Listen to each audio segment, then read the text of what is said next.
Betting యాప్లు వేరు gaming యాప్లు వేరని అంటున్నారు సినీ నటుడు విజయ్ దేవరకొండ. లీగల్ గా అనుమతి ఉన్న గేమింగ్ యాప్స్ ని మాత్రమే తాను ప్రమోట్ చేశారని అంటున్నారు.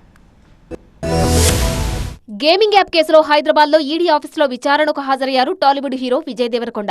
బెట్టింగ్ యాప్, గేమింగ్ యాప్ విషయంలో అనేక రకాల అపోహాలు ఉన్నాయి. ఈ రెండింటికి సంబంధం లేదన్నారు విజయ్. తనను గేమింగ్ యాప్ విషయంలోనే విచారణకు పిలిచారన్నారు. ఈడీ అధికారులు అడిగిన పూర్తి సమాచారం సమర్పించానన్నారు. గేమింగ్ యాప్స్ దేశంలో చాలా రాష్ట్రాల్లో లీగల్. గేమింగ్ యాప్స్ కి జీఎస్టీ, ట్యాక్స్, అనుమతులు, రిజిస్ట్రేషన్ ఉంటాయి. దేశంలో gaming apps IPL, kabaddi, volleyball కు స్పాన్సర్ చేస్తున్నాయి. ఈ విషయం అందరూ గ్రహించాలన్నారు. విచారణలో తన బ్యాంకు లావాదేవీలన్నీ ఈడీకి సమర్పించారన్నారు విజయ్ దేవరకొండ. తాను ప్రమోట్ చేసిన A23 యాప్ తెలంగాణలో ఓపెన్ అవ్వదని విజయ్ స్పష్టం చేశారు.